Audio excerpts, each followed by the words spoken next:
What'd you find? What'd you find, Flynn? You found Daisy? I think she wants a hug. I think she wants a cuddle. Baby. Yeah, that's Daisy. I think Daisy wants a cuddle, Flynn. Can you give her a cuddle? Oh, that's so sweet. Nice cuddles. Good. Gentle. Good, gentle. Oh, cuddles. You cuddling your best friend.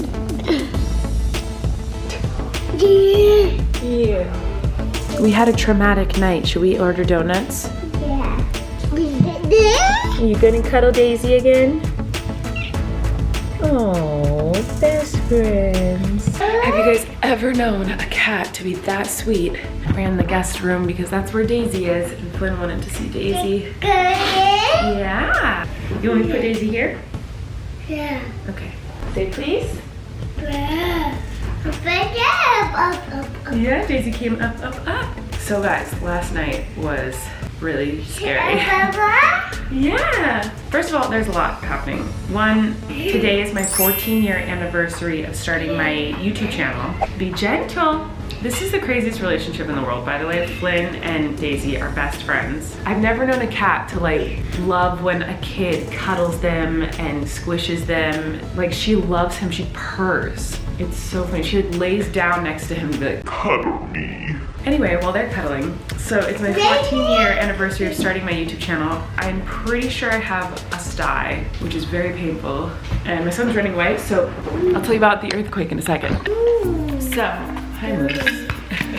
Let's talk about last night. There was an earthquake at 4:30 in the morning, and we've had a bunch of aftershocks since that big earthquake. It was terrifying, and I grew up in California. I have felt lots and lots and lots of earthquakes in my life, and some have scared me, but most don't. Most I've always just been like, oh, there's an earthquake? Is it over? Okay, and then move on with my day. Last night at 4:30 in the morning, I was rumbled awake by the earthquake, and we have a big house, obviously, and it rumbles. Like it really, really shakes when there's earthquakes. So it was really swaying. Felt like some huge giant grabs your house. In case, I saw people ask me what it feels like. There's lots of different types of earthquakes. Some, I feel like someone grabs your house and goes like this, and you're like a fish in a fishbowl with like everything shaking around you and stuff falls off the walls. The thing I think people don't know about earthquakes is they're really loud. They're really loud. At least in my experience, they have been. Yeah. Yeah. It's really scary for multiple reasons, but it feels like there's nothing you can do because it's just the whole earth is shaking, and so good luck. I've also experienced earthquakes where it felt like a huge like semi truck slammed into the side of my apartment building. Like that's genuinely what I thought it was. It was just one loud like boom, and like the whole apartment building like it really felt like someone just smashed into it. And I went outside to see where the semi truck was that hit my apartment building. There was none to be found, and then I went on Twitter to like tweet about it, and everyone was like, that was an earthquake. So that's a type I have felt. Be gentle. Be gentle. Gentle. And then I have felt and seen one kind, I'll never forget. I was in high school. I was walking through the quad, which is like the outdoor area where we ate, and everyone like hung out. And it was really far distance. And I literally saw the ground go like this towards me, and then it got to my feet, and I literally lifted like it was like a wave, like an ocean wave, and I didn't know what it was, and then later I found out it was an earthquake. So there's lots of different types. This one, and it's the most common, was the type that just kind of went like so shook the whole house. I freaked out. I jumped up. Before I knew it, Flynn was in my arms. Like within 0.2 seconds, I had picked up Flynn. He was still asleep in my arms. And then I just sat in his room nearest the wall that had nothing on it. There was nothing around me that could fall on me. I just sat there and was like, what do I do?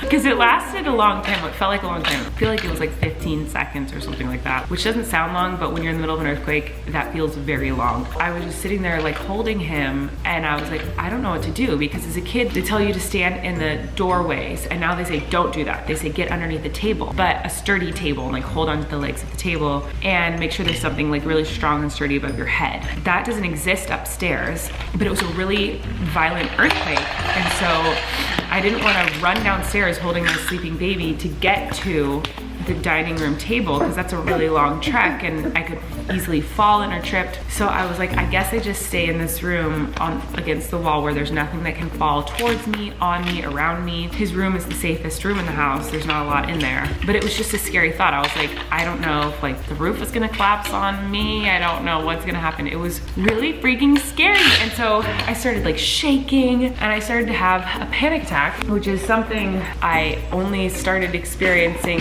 after I had a twin. And I just started like, panicking, and he slept through it, thank God, and Eric slept through it. But then my heart was just racing. It's blue, that's right, you're so smart. So I couldn't go back to sleep because I was so scared that it would happen again and I wouldn't wake up. And so I slept next to him just like, or laid next to him. And just kind of stared at him.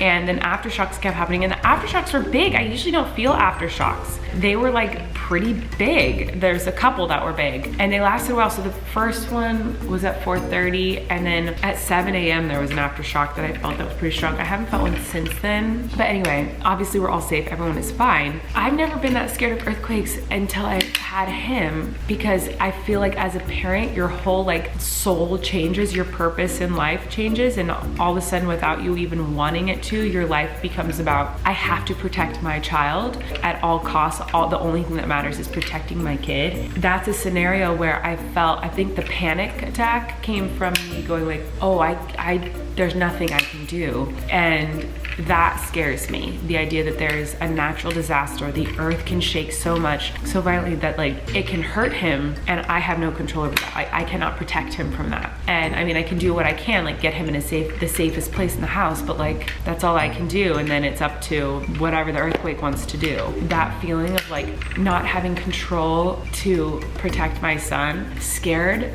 the crap out of me. And I was a wreck. Like I was just so shaky, and my heart, I could feel like my heart was like going like this on my chest. And it wasn't even that the earthquake scared me that bad. It was like the idea of not being able to protect him. That was not a fun experience. The last time I felt a big earthquake was, I think last year, Eric and I were at Target, and it was like a multiple story Target. We were on the 3rd floor. That felt really big even though it wasn't, because the building was old and so the building really swayed, and everyone in Target was screaming and things were falling off the shelves and kids were crying. So even though it wasn't that big of an earthquake, it was long and it felt really big because the building was moving around so much and everyone was screaming. Look at my face. I look like someone who hasn't slept. Moose, I will pet you. You can relax. Sit down, relax. That's Moose's tail hitting. I'm gonna go. I'm at my brother's house. This is my nephew, I almost called you Duncan. I do have a nephew named Duncan, but this is Parker. And I brought a loaf of cinnamon bread that I made a couple days ago, and he's gonna try it. Have you ever had cinnamon bread before? No. Well, I think I've had it once, but I don't remember the taste at all. I wonder if you'll like it. You gotta microwave it a little bit because it's a little bit frozen. I make 2 loaves at once and then I always freeze one. I have some exciting news. My Tamagotchi is alive and well, attached to my pants, and it turned into an adult. I don't know if you can see this. It was a baby all day yesterday, and now it's an adult Tamagotchi. So basically I'm a really good mom. That's what I'm trying to say. All right, here's the cinnamon bread. And this makes bomb French toast. I want to see you taste it. What is this? Okay, I thought it was going on the table, but just take a singular bite. Okay, singular bite. What do you think? It's so good. It is so good. I hope you really think so. That was a very instant reaction. It is good though. Parker recently saw Parent Trap for the first time, which is an incredible movie, one of my favorite movies of all time. We're trying to learn the handshake that they do in Parent Trap, and I think we're crushing it.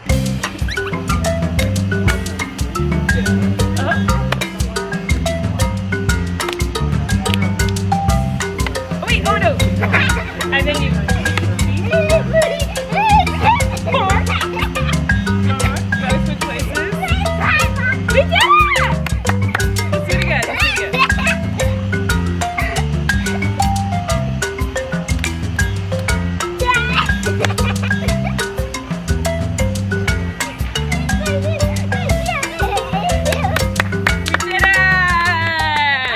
We are on a family walk.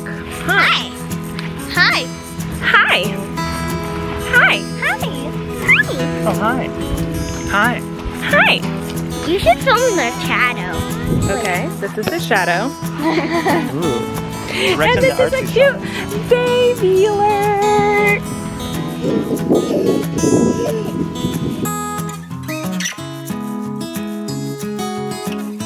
Hey, what are you guys doing? I won!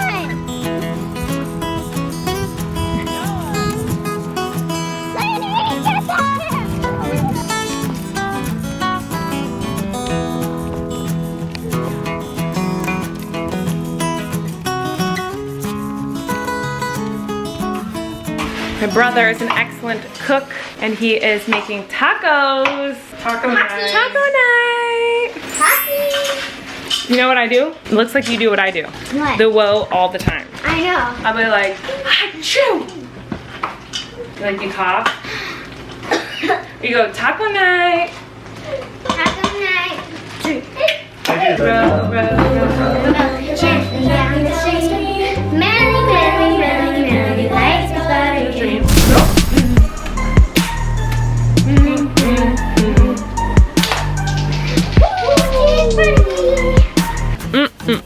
We're having tacos.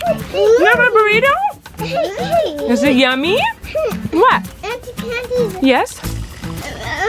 Colleen was sharing his burrito. He was sharing his burrito? Yeah. That's so nice. Oh yeah, he is. Thank you. You sharing? Can you take a bite, Flynn? Can you take a bite? Yeah, it's yummy, huh? Take a bite. Good boy. Flynn loves it. You sharing?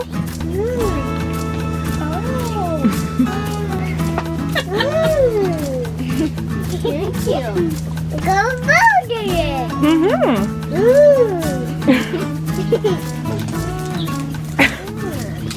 Thank you.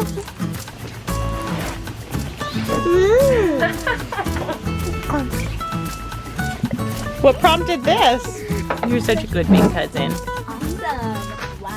I'm about to film a video. I'm actually about to film the intro to the video I'm posting hopefully tomorrow if I can get it edited in time, and also some TikToks because I've always been a big fan of like acting TikToks on TikTok, and so I'm gonna do some as Miranda because I just think it would be funny. I'm tired, but I haven't posted a Miranda video in like a week, so it's time to do that. And I've got a sty, so it's a good time. You know what I mean? So I'm gonna do that. I'll see you guys on the flip side.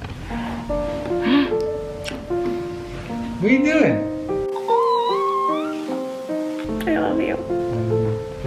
Good night. It's 12:30 a.m. I am so tired because I barely slept last night because of that freaking earthquake.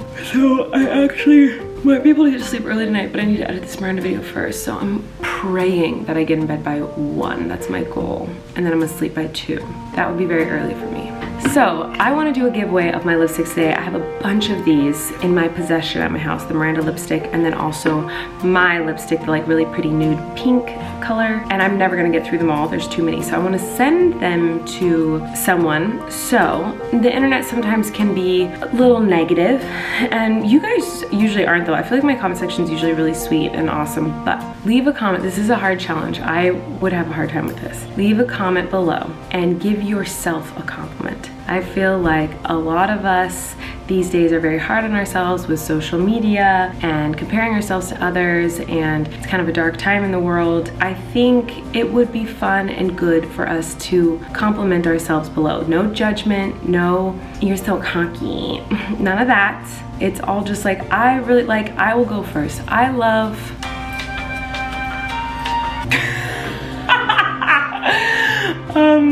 what do I love about myself?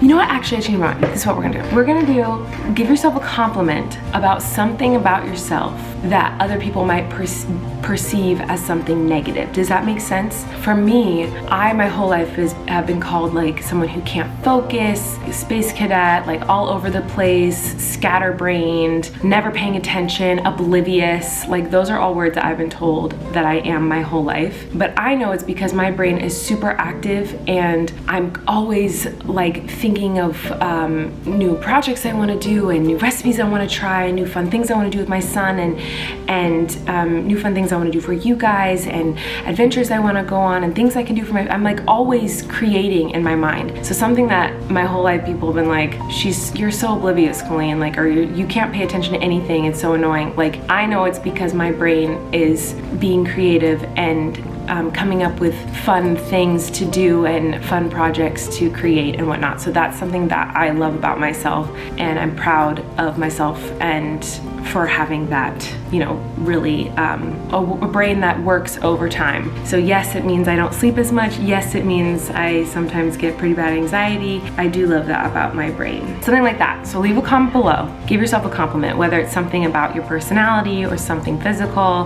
This world is pretty dark right now, and we all could use a little love, even if it's self-love, a little self-hug. So if you would like to win a lipstick, all you have to do is leave a comment complimenting yourself, and I'm gonna pick someone randomly and send you the Miranda lipstick and the me lipstick. So make sure to keep your emails and your Twitters and all of your things open so that I can find you and send you a message and tell you that I want to send you some lipstick. Period. So I love you guys, and I'm going to edit and go to bed. Good night.